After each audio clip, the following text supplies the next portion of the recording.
അലങ്കാവൽ മമ്മൂട്ടി വിനായകൻ അഭിനയിച്ചിട്ടുള്ള പുതിയൊരു മൂവി ഇന്ന് റിലീസായി. ഞാനതിപ്പോൾ കണ്ടു. സോ അതിനെക്കുറിച്ചാണ് പറയാൻ പോകുന്നത്. ഡയറക്ടർ ജിതിൻ കെ ജോസ്, പുള്ളിയുടെ ആദ്യത്തെ സിനിമയാണ്. പിന്നെ മ്യൂസിക് മജീദ് എന്ന് പറഞ്ഞ ഒരു പുള്ളിയാണ് പുതിയതായിട്ട് ചെയ്തിരിക്കുന്നത്.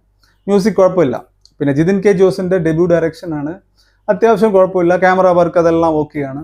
സോ പടം എങ്ങനെ ഉണ്ടെന്ന് ചോദിച്ചു കഴിഞ്ഞാൽ എൻ്റെ അഭിപ്രായത്തിൽ ഞാൻ കണ്ടതിൽ it's A slow paced thriller movie. നമുക്ക് ഒരുപാട് സ്ലോ ആയിട്ടാണ് പടം പോകുന്നത്. ത്രില്ലിംഗ് ഉണ്ടോ എന്ന് ചോദിച്ചാൽ അത്യാവശ്യം ത്രില്ലിംഗ് ഉണ്ട്. നമുക്ക് സീറ്റ് എഡ്ജിൽ ഇരിക്കാൻ പറ്റുന്ന, ഇപ്പോൾ ദൃശ്യമൊക്കെ കണ്ടിട്ടുന്ന സമയത്തുള്ള ആ ത്രില്ലിംഗ് ഒന്നും ഇല്ല. വിനായകൻ ആസ് യൂഷ്വൽ കിഡിലായിട്ട് അഭിനയിച്ചിട്ടുണ്ട്. പിന്നെ മമ്മൂട്ടി, പിന്നെ പറയണ്ടല്ലോ, മമ്മൂട്ടിയും നല്ല രീതിയിൽ അഭിനയിച്ചിട്ടുണ്ട്. പക്ഷേ ഇതിലെനിക്ക് പോസിറ്റീവായിട്ട് എനിക്ക് തോന്നിയതെന്ന് വെച്ചാൽ മമ്മൂട്ടിയുടെ ക്യാരക്ടറാണ് നെഗറ്റീവ് ഷെയ്ഡിൽ. ഒരു കുറേ കാലം കഴിഞ്ഞ് മമ്മൂട്ടി ഒരു നെഗറ്റീവ് ഷെയ്ഡിൽ അഭിനയിച്ചിരിക്കുന്നു. നല്ല അടിപൊളിയായിട്ട് ആ നെഗറ്റീവ് ഷെയ്ഡ് പുള്ളി സ്ലോ ആയിട്ട് കൊണ്ടുപോയി നല്ല രീതിയിൽ അഭിനയിച്ചിട്ടുണ്ട്. വിനായകൻ ശരിക്കും ഒരു പോസിറ്റീവ് റോളായിട്ട് അഭിനയിച്ചിട്ടുണ്ട്. ആദ്യമായിട്ട് ഒരു മലയാള സിനിമയിൽ ഹീറോ വില്ലൻ ക്യാരക്ടർ ചെയ്യുന്നു, വില്ലൻ ഹീറോ ക്യാരക്ടർ ചെയ്യുന്നത് ഒരു രസകരമായ ഒരു സംഭവം. ഇതൊക്കെ പോസിറ്റീവാണ്. മ്യൂസിക്കും ഒരു പോസിറ്റീവ് പറയാം. കാരണം ആ സിറ്റുവേഷൻ അനുസരിച്ച്, ആ സീൻ അനുസരിച്ചുള്ള മ്യൂസിക് പതുക്കെ വരുന്നത്. പക്ഷെ എവിടേക്കോ ഈ മ്യൂസിക് നമ്മൾ കേട്ടിട്ടുള്ള പോലെ തോന്നും. ഇപ്പോൾ നമ്മൾ ഈ തമിഴ് രാക്ഷസൻ സിനിമയൊക്കെ കണ്ടു കഴിഞ്ഞാൽ ഉള്ള ആ ഒരു തീം, ആ ഒരു പാറ്റേൺ ആണ് എടുത്തേക്കുന്ന മ്യൂസിക്കിൽ. അത്യാവശ്യം മ്യൂസിക് കുഴപ്പമില്ല.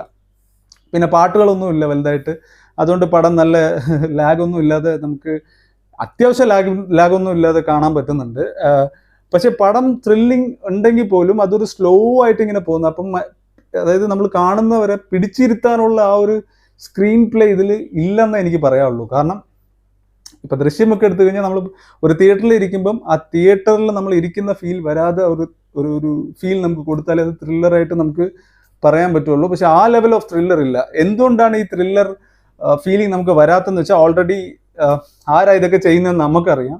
പക്ഷെ അതിനകത്തുള്ള പോലീസ് ക്യാരക്ടേഴ്സിന് അറിയത്തില്ല. സോ നമുക്കറിയാവുന്നതുകൊണ്ട് ആ ഒരു എഫക്റ്റ് ഇതിനകത്ത് നമുക്ക് കാണാൻ പറ്റുന്നില്ല. പിന്നെ നമ്മൾ കണ്ടിരിക്കുമ്പോഴത്തേക്ക് ഫസ്റ്റ് ഹാഫ് എടുത്ത് നോക്കിക്കഴിഞ്ഞാൽ ആ ഫസ്റ്റ് ഹാഫ് ഇൻ്റർവെൽ സീനിൽ നമുക്കൊരു നല്ലൊരു ഫീൽ നമുക്ക് കിട്ടും. പക്ഷേ ആ ഇൻ്റർവെൽ വരെ സീനിൽ റിപ്പീറ്റഡ് ആയിട്ട് കുറച്ച് സീൻസ് ഇങ്ങനെ റിപ്പീറ്റ് ആയിക്കൊണ്ടേയിരിക്കും. അതാണ് നമ്മളെ ലാഗ് അടുപ്പിക്കുന്നത്. അല്ലാതെ സ്ക്രീൻ പ്ലേയിലെ മിസ്റ്റേക്ക് ആയിട്ട് എനിക്ക് തോന്നിയില്ല. റിപ്പീറ്റഡ് ആയിട്ട് സെയിം സംഭവം പിന്നെയും നടക്കുമ്പോൾ നമുക്കതൊരു ചെറിയൊരു ലാഗായിട്ട് തോന്നും.